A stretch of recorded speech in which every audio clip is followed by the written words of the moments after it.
important for you to get it done before the free agency, though, or even going into the season?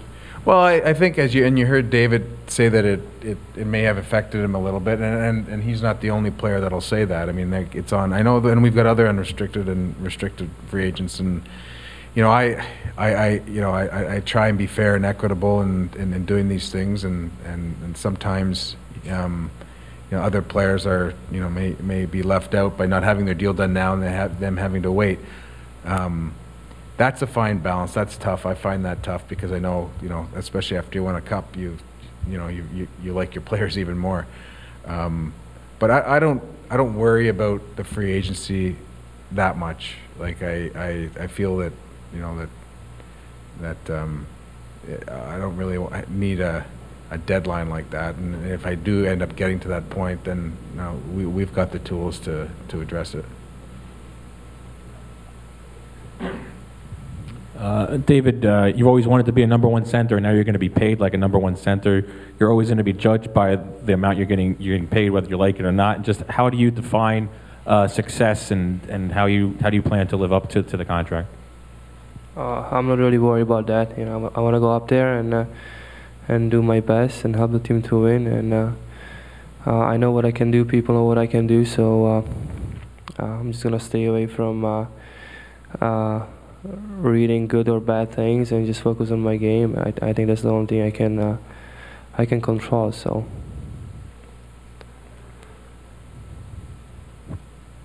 Yeah, David, kind of along those lines, when you sign a contract like that and it's one of the bigger pieces on a team, you obviously become one of the biggest pieces on the team, and there's kind of a responsibility, leadership-wise, a component there that comes along with that. How much, you're already a leader on the team, but how much do you look forward to embracing that role even more and maybe becoming even more prominent as a leader, given that you're going to be here for a while and you're going to be one of the bigger players on the team?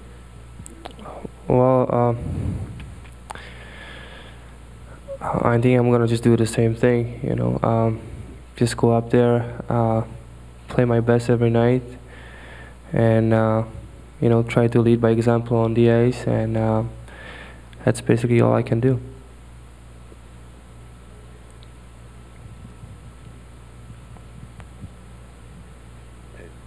David, you've talked often about enjoying playing here. What are the things about playing in Boston, about being a Bruin, that you've enjoyed so much so that you didn't go on to the open market? Well, it's great to play in front of our fans. They can get pretty loud, and there are 7 players on the ice. Last year, what they shown in playoff, that was outstanding. It was so much fun to play for them, and they definitely help us to win the cup. That's for sure.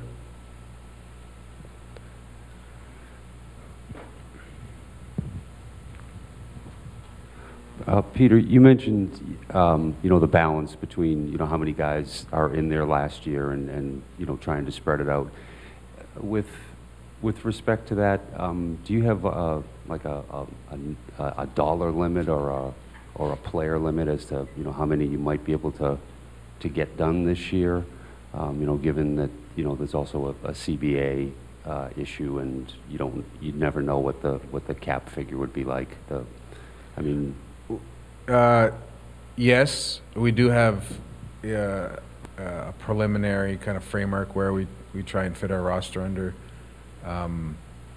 That's impacted by the uncertain future. So again, a balance I'm trying to find, and in an ideal world, you like to have everybody back and have everybody happy. That I don't know if that's going to happen. I like to try and make it happen, but we'll see how the rest of the year unfolds and what happens with the CBA.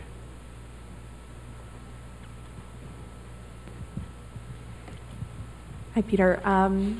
It seems that you kind of keep signing these players who may get more money on the open market, but they choose and want to be here. Aside from the potential of winning, what is the attraction, do you feel, is to this market, and how has it acted as an advantageous selling point for you? Well, the winning thing is big. I mean, they I think David will say and other players will say that when they see that a team is committed, when an ownership is committed to winning, to try and build a winning team, that it's a fun workplace. So that's big. It's a tremendous sports town, a passionate fan base, and it's a real nice city. So those are all things players look at when they choose a place to work and to live. So, from at least those are my observations. I mean, those are two pretty huge things, and I think that's what's helped us bring these players back.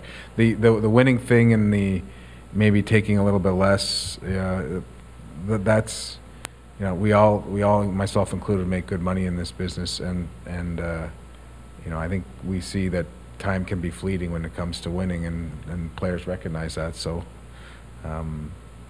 there's probably always a team out there that'll pay more. So, but I respect players that want to stay and want to win. Just can you speak again to the value of David's game? I know, a lot of people talk about this league becoming faster, becoming stronger, becoming bigger, but in David's case, it seems that he has a very different and special skill set. Can you maybe talk Well, David's fast, big, and strong, so yes, so let's get that out there. Okay. David's biggest asset is his head, and he sees the ice so well. He makes plays. He uses the players around him. He's very competitive. And he's got a very well-rounded game. I think his game is underrated by its two-way component. Like he's got a lot of real good offensive skills and instincts, but I think the two-way component of the game, and I don't want to harp on that, but it's important when you want to win championships. And I think he takes pride in that. When he first started, I think his eyes were opened wide to what he had to do to get that element to his game, and he's worked at it. And the last time we signed him, I remember saying the same thing, and he's getting better at it. And now he's a very good two-way player, and he can be a dimensional offensive player. So, and he plays big at big times, which is important too. He's got a real good clutch element to his game.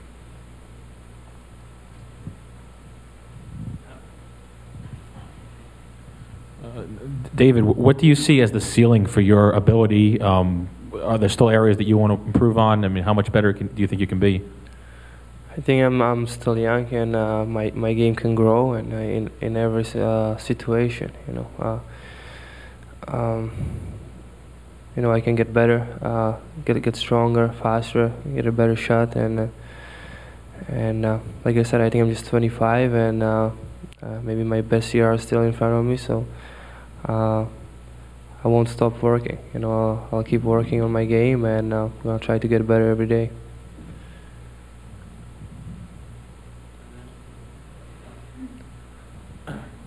When you look back, obviously you came up as a pretty coveted prospect. There were other guys in Providence too that have had different levels of success.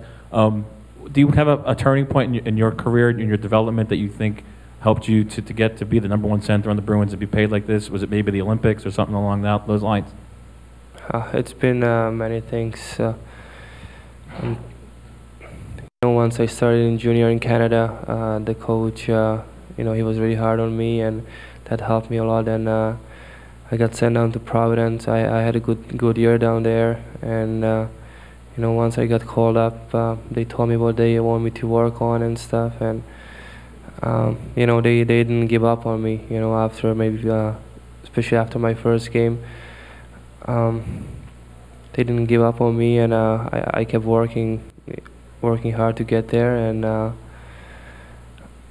here I am a few years later. So I'm just grateful for the chance they gave me, and I took it, and now I'm here, and I'm ready to win the next cup.